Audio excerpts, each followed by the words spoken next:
Today, I want to talk about roses and more specifically, how to prepare them for winter gradually. It's a Sprouted Seeds YouTube channel. Subscribe and let's get started. Stop loosening the soil. It's important to stop loosening the soil around your roses from mid-September.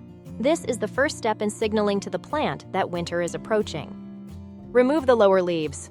Start trimming the plant's lowest leaves. This accomplishes two goals. First, it lets the rose know that winter is coming. Second, fungal infections have the potential to infect leaves that touch the ground, particularly in the wet season. These diseases can then spread to the rest of the plant. While leaves are essential for feeding the rose, the lower ones have already served their purpose and can be safely removed, trimming them to about 15 or 20 centimeters or 6 to 8 inches from the base. Pinch the tips of young shoots.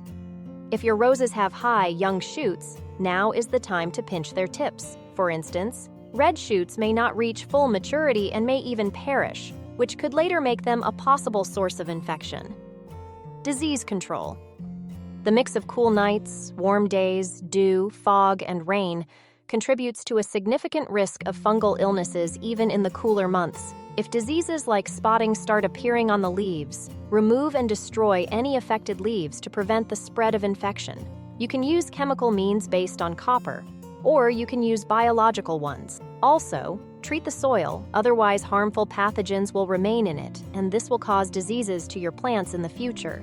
After treating the soil with chemical means, it is important to introduce beneficial bacteria into the soil to restore the balance. These useful microorganisms help to process fertilizers and deliver them to plants in a form accessible to them. Stop pruning dry flowers.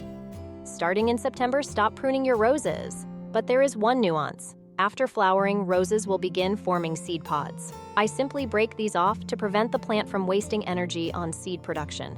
After that, the rose doesn't grow new shoots and doesn't spend energy on growing seed. Our main goal now is to help the rose mature, accumulate sugars, and prepare for winter. Fertilize properly. Proper fertilization is essential at this stage. Give your roses magnesium, potassium, and phosphorus as fertilizer. You can buy autumn fertilizers specifically for roses. The main thing is that it is an autumn fertilizer.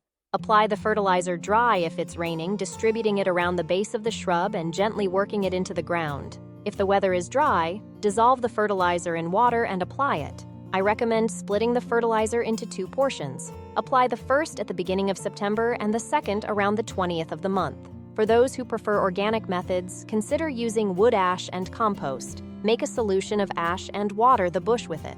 After that, add compost around the bush and bury it. For larger bushes, add a bucket of compost, and for smaller ones, half a bucket, around the base of the bush. If you don't want to use wood ash, you can substitute bone meal or fish meal and then add compost. Adjust watering. Give your roses more thorough but infrequent waterings. Watering is not necessary as frequently as it is in the summer. If it's raining, you can skip watering altogether, as the rain provides sufficient moisture in this period. I will make a video about pruning roses before winter. And now these are the main recommendations for caring for roses in the fall.